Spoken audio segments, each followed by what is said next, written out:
Funding for Yale Cancer Answers is provided by Smilo Cancer Hospital. Welcome to Yale Cancer Answers with Dr. Anees Chagpar. Yale Cancer Answers features the latest information on cancer care by welcoming oncologists and specialists who are on the forefront of the battle to fight cancer. This week, it's a conversation about new research into cell mutations and cancer therapies with Dr. Jeffrey Townsend. Dr. Townsend is the Elihu Professor of Biostatistics and Professor of Ecology and Evolutionary Biology at the Yale School of Medicine, where Dr. Chagpar is a professor of surgical oncology. So maybe we can start off, Jeff, by you telling us a little bit more about yourself and what it is you do. I'm in the biostatistics department at Yale, but I'm perhaps the most biological of the members of the department in that all my degrees are biology, and what I work on is large-scale genomic data sets about the genomic mutations that change tumors and what leads to tumors, and also the exogenous and endogenous factors that make us come down with cancer. So let's dive into that a little bit more. Many of our listeners may know about what the genome is, basically the conglomeration of DNA that makes us who we are. But tell us a little bit more about genomics and the study of these mutations. Yeah, I think the thing that's important to understand about the work that we do is that we're working on what are called somatic mutations. So not what you inherited from your mother or from your father, but rather the mutations that occur in your body during the time that you're developing. These are the kinds of mutations that people talk about trying to avoid by not smoking or not being exposed to too much UV light. So we look at those kinds of mutations that accumulate during your lifetime and then lead to cancer on top of all the germline variation that you have coming from your parents.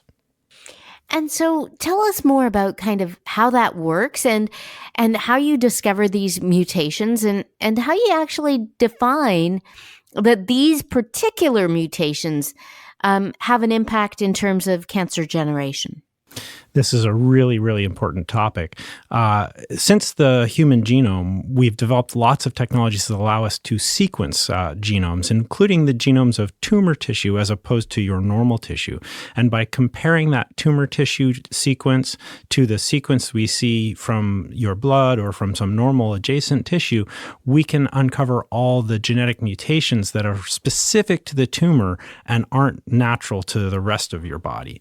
And those mutations tend to be of two kinds. Some are just mutations that just happen to have happened and don't really lead to cancer, and other ones lead to cancer.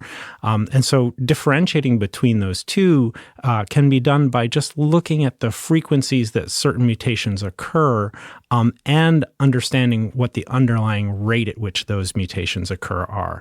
And by combining those two factors together, we can get a quantitative estimate of exactly how much of the cancer is being caused by particular mutations in the genome. So I'm very excited about research we're doing that allows us to take that quantitative estimate and do things. This is very preliminary at this point, but like actually assess in an individual, why did that person get their cancer? And it's not just saying, oh, well, we know smoking causes cancer or we know UV light can cause melanoma, but actually looking at the individual and saying, in your case, why did that cancer arise? So tell us more about the study itself, because I can imagine that, as you look at these mutations and you find, when you compare tumor DNA to normal DNA, that there are more mutations, you might be able to say, okay, there are more mutations and hypothesize that those more mutations are what actually caused the cancer. But causation and association are different. So how did you establish that? And what is the long-term impact of being able to define in a particular individual what mutations caused their cancer? Because once they have cancer, isn't it kind of like a fait accompli, like, okay, I've got cancer? Or does defining those mutations actually have an impact then on how they're treated? Yeah. So first, in terms of defining which mutations are leading to cancer, what's important to understand is that there are very, very different rates of mutation for different sites within your genome. Some parts of the genome are much more exposed just because of the way the genome replicates and things like that than others. And so what we have to do is estimate how likely every site in the genome is to be mutated. And then from that, look at the tumors and say, do we see that frequency of mutation in the tumor, or do we see it more often? And if it's more often, then it must be leading to tumors because that's what we're sequencing and seeing more of it there than we would expect. So that's how we differentiate those ones that are causing cancer from those that aren't. And then why is it important? Well, in addition to sort of the question that I introduced originally, like trying to understand why individuals get cancer, cancer continues to evolve. It's not just sort of a static thing that you have, but it actually changes over time in individuals. If you come in and you have a tumor removed, but you have recurrence, then one of the things that the physicians are charged with doing is trying to understand why that recurrence occurred and trying to negotiate around the evolution of that tumor.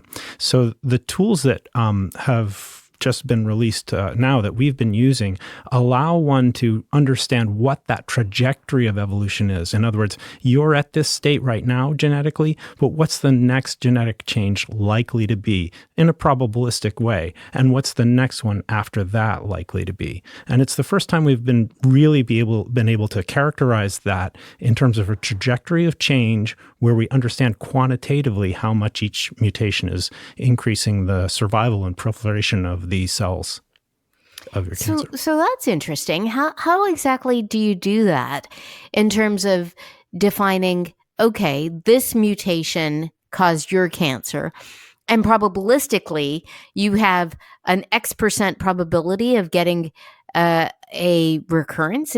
Tell us more about if that's really what you can do in an individual way, and how exactly you come up with that probability. Right. So what we work with is as typical with these kinds of studies is population. So we don't know necessarily for an individual what their next change is going to be. But what we can do is look at lots of tumors, see which changes have occurred, and in some sense order them in individual tumors, and then say, oh, given where you are on this trajectory, what's the next mutation likely to be? And so I can imagine that for people who may be listening, they may be saying to themselves, well, that's great. You know, you can give me an estimate of what my next mutation is going to be. Has there been work to kind of say, well, how do we prevent that from happening? How do we prevent your next recurrence? Yeah, that's what we're working on right now with this approach, is to better understand and to better line up essentially what we know about these genetic changes and how they occur, what order they occur, with the kinds of precision medicines that are now being developed at a more and more breakneck pace through the great cancer research that's happening here at Yale and elsewhere. And the point is that all of those different precision treatments can be marshaled in different ways. And it's getting more and more complex to sort of think through how to treat an individual when they have this sort of evolving cancer that is evolving resistance to different therapies. And so hopefully what we can do with our genetic trajectories is to inform for a patient's decision-making and for a physician's decision-making about the next therapy that must be prescribed to someone who has cancer, what would be the best trajectory to occupy in terms of the genetic evolution? And are there ways we can corner the cancer, essentially, so it can't evolve resistance and lead to a recurrence? Mm-hmm. So kind of trying to treat the cancer currently in a way that they then don't mutate according to the trajectory that you've hypothesized that they otherwise would?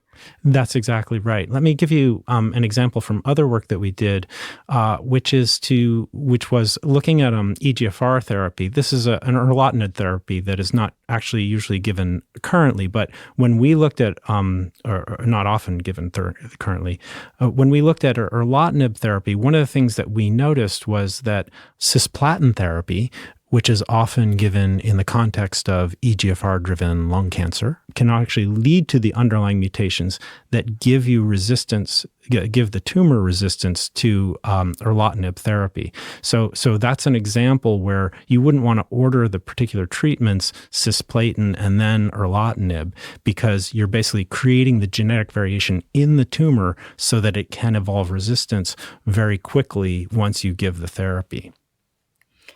And so as we think about, the idea that you may be able to understand better how tumors evolve in terms of their genetic mutations, which can kind of bypass some of our therapies and cause resistance, one can only think about, how do you take this into the preventative arena? So if we know, for example, that UV light causes certain mutations or smoking causes certain mutations, is there a way to use the information that you have been able to garner so far to think about whether there are preventative treatments that can actually stop the mutations from occurring in the first place that give people their initial cancers? As a member of the School of Public Health, as well as a member of the Yale Cancer Center, I think about prevention a lot. And one of the things that I'm really hopeful we can do is to use the methods that we've designed to better characterize what has led to cancer in individual cases to give more information to patients so that they can share it with their loved ones and the ones they care about. And so if they find out that their cancer was, say, caused by smoking or caused by UV light exposure, those individuals who are close to them can know some of these risk factors that affected them and led to their cancer. And hopefully that kind of peer education, I think, can play a role in helping to prevent many of these exogenous factors, these factors outside of the body that can lead to cancer. Yeah.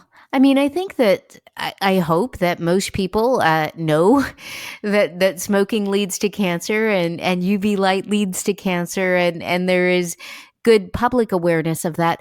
What I'm kind of thinking about is if you're doing work that looks at how these exogenous factors can actually change the genomic profile that causes cancers and understand the trajectory by which those cancers have further mutations, is there a way to prevent the initial mutation? So, for example, one could imagine that just like you have drugs that can kind of direct cancers into either for causing more resistance or less resistance to further therapies and their further mutations, I could imagine that you could have, a sunscreen that would prevent the UV light from causing certain mutations, or an inhaler that might prevent cigarette smoke from causing mutations. So just a thought to kind of think about, but we have to take a quick break for a medical minute. So we'll pick up the conversation right after that. Please stay tuned to learn more about tracking cancer cells with my guest, Dr. Jeffrey Townsend. Funding for Yale Cancer Answers comes from Smilo Cancer Hospital, where the lung cancer screening program provides screening to those at risk for lung cancer and individualized state-of-the-art evaluation of lung nodules. To learn more, visit smilocancerhospital.org. Genetic testing can be useful for people with certain types of cancer that seem to run in their families. Genetic counseling is a process that includes collecting a detailed personal and family history, a risk assessment, and a discussion of genetic testing options. Only about 5 to 10% of all cancers are inherited, and genetic testing is not recommended for everyone. Individuals who have a personal and/or family history that includes cancer at unusually early ages, multiple relatives on the same side of the family with the same cancer, more than one diagnosis of cancer in the same individual, rare cancers, or family history of a known altered cancer predisposing gene could be candidates for genetic testing. Resources for genetic counseling and testing are available at federally designated comprehensive cancer centers, such as Yale Cancer Center and at Smilo Cancer Hospital. More information is available at yalecancercenter.org. You're listening to Connecticut Public Radio. Welcome back to Yale Cancer Answers. This is Dr. Anise Chagpar, and I'm joined tonight by my guest, Dr. Jeffrey Townsend. We're talking about his work looking at mutations and how these mutations can influence each other in a way that affects cancer evolution. And to that end, Jeff, maybe you can talk a little bit more about the actual techniques of the work that you've been doing and, whether it's that you have found that there's just one mutation that occurs that kind of leads to a series of steps that then cause cancer and recurrence, or whether there's actually multiple mutations. And if you only have one, it may not lead to anything. And so maybe disrupting the interactions between these mutations actually has a role to play. Can you talk a little bit more about that? Absolutely. Let me give a little bit of context, which is over the past decade or even a little more, there's been a very, very concentrated effort to find these mutations that underlie cancer. And many groups are doing it, not just mine, of course, and have been for many years now, as I said, almost a decade. So that effort has largely focused on the identification or the discovery of a gene, naming, this gene is actually relevant to cancer, or that gene is relevant to cancer, or this gene is not.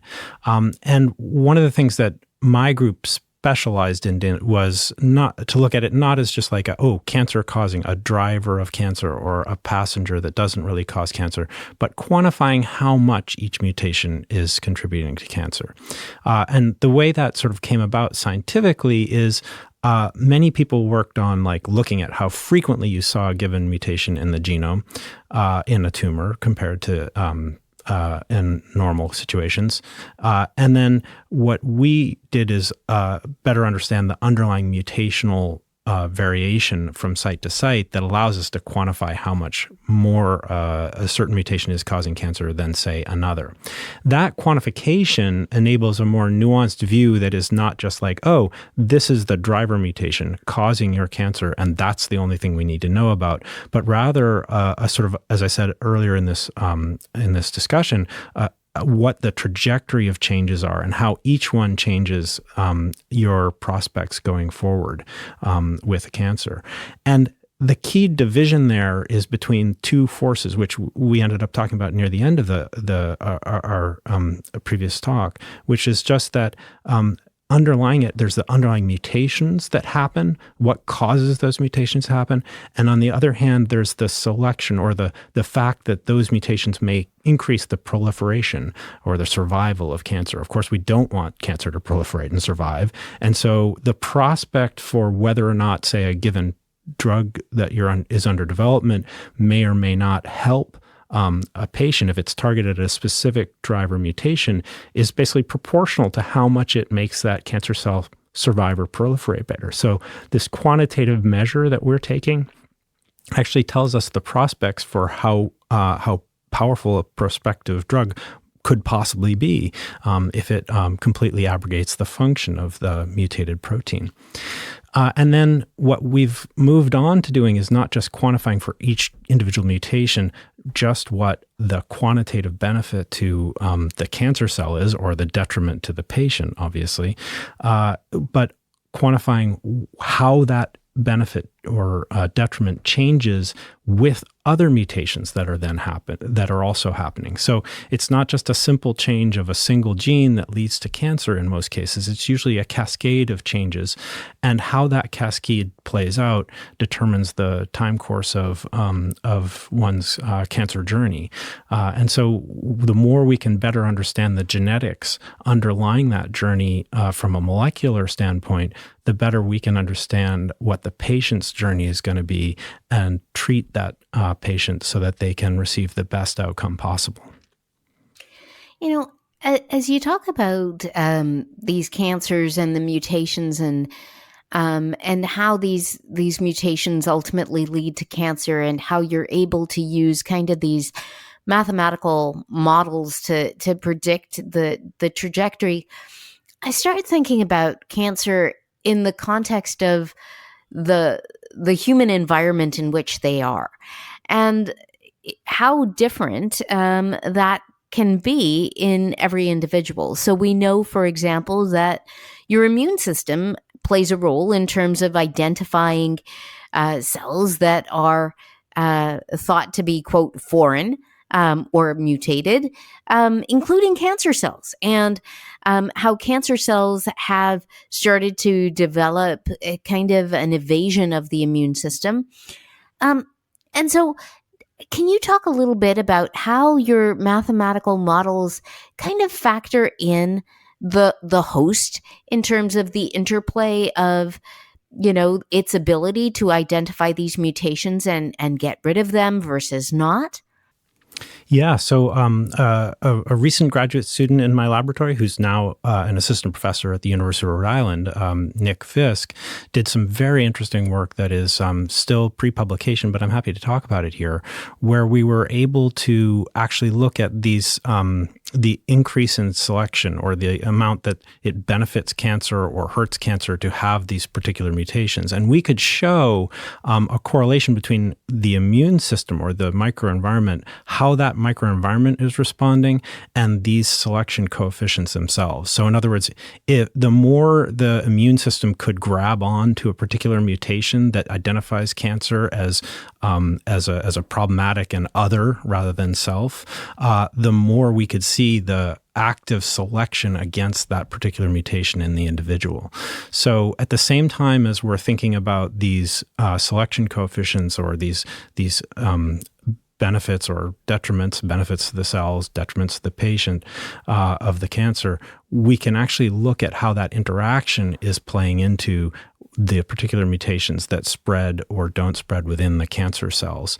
And that interaction is a really, really key thing to understand for many different therapies that are under development in immunotherapy areas, which is, of course, a very promising area right now in cancer treatment. So hopefully what we can do is to use those same kinds of measurements of how much this allows cells to proliferate or survive, to better understand which immunotherapies are actually going to serve patients to a better level as well. All of these methods, depend on mathematics, of course, deeply. Like any of this sort of bioinformatics relies on a lot of algorithms. But my collaborator for this most recent work, looking at the epistasis between different mutations, Jorge Alfaro Murillo, is actually a mathematician by training.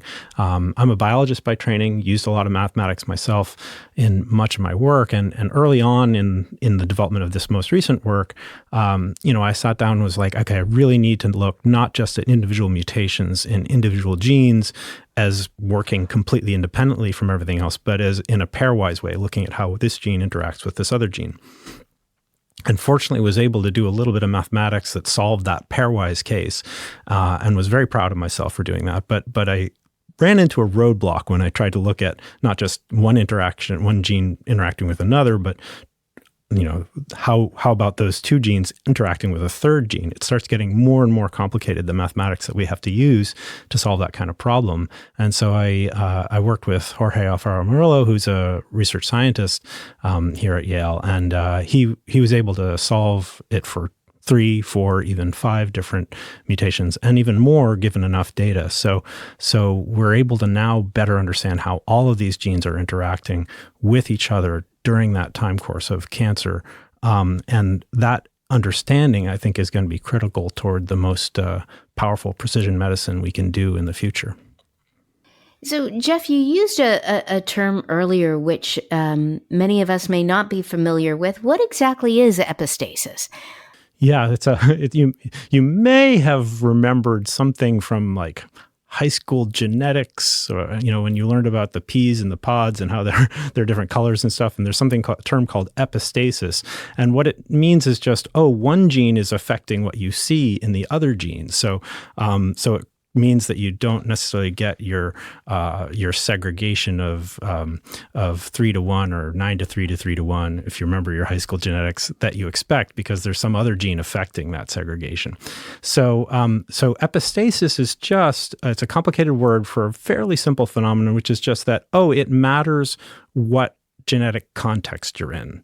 meaning if you have gene A in a certain form, then that's going to change how gene B is going to act or how gene B is going to impact something. And in the particular case, we're looking at what we're concerned is how much is gene A contributing to cancer in general. And then the sort of the complication on that that's driven by epistasis is, what if we have gene B mutated first? How much will A contribute then? And in some cases, if you have gene B mutated first, gene A won't contribute anything to cancer. And in other cases, if you have gene B mutated first, gene A contributes much more to cancer. And so understanding that is really key. So for instance, if I were to try to treat patients who have gene A mutated, depending on which of those cases it was, it might really make a big difference to whether that therapy might actually be beneficial. And so this is actually a tool in part for identifying biomarkers that mean that, therapy towards this gene might work, but we need to know about this other gene to know whether it'll work. Yeah, I mean, it kind of almost makes me think that if you could identify that mutations in gene A cause cancer, but if you have a mutation in gene B, then mutations in gene A will not lead to the development of a full-blown cancer, that you could potentially develop a screening tool for patients who have gene A mutations. And in those patients, you might be able to create a cellular therapy where you induce a mutation in gene B, which then turns off the effect of mutations in gene A. Is that kind of where you're going with this? Certainly, with enough data, we can get at questions like that. Right now, it's a little hard for us to understand the sort of negative interactions very well. We mostly understand the positive interactions really well. But I think as we get more and more data, and it is churning out, like even every 6 months, I sort of look back at how much data we have on each different cancer, and the amount it's increasing is just astounding and wonderful for our kind of science. So I think in time, we're going to be able to get at questions like that, where we'll be able to say, look, if you get rid of the function of this gene, then this other gene won't have the impact that it would otherwise. And that may be a really, really beneficial way to sort of guide our therapeutic discovery. So thinking about the future, what things are you working on now, and what things are you really excited about in terms of where this field is going in the future? Yeah, well, so as is typical in science, in my group, we tend to use the tools that we have available, which are somewhat unique, but to address the things that can be addressed before the things that are much, much harder to address. And so what we've focused on mostly are these individual changes in individual base pairs of the DNA that lead to a change in an amino acid and then cause proteins to function in ways that lead to cancer. But there's a whole suite of other kinds of changes that occur that are well known to be important to cancer. So for instance, in addition to the typical, base pair change in DNA that leads to amino acid changes, you can have something called methylation, which means those base pairs get sort of tagged with this methyl group. And it means that those genes that have that methylation are either not expressed or in some cases are expressed. It depends on exactly the context. But that methylation process is known to be relevant to cancer. And so understanding how those contribute to cell proliferation and survival in the same depth that we understand these single nucleotide mutations is a major goal in our group. Dr. Jeffrey Townsend is the Elihu Professor of Biostatistics and Professor of Ecology and Evolutionary Biology at the Yale School of Medicine. If you have questions, the address is canceranswers@yale.edu, and past editions of the program are available in audio and written form at yalecancercenter.org. We hope you'll join us next week to learn more about the fight against cancer here on Connecticut Public Radio. Funding for Yale Cancer Answers is provided by Smilow Cancer Hospital.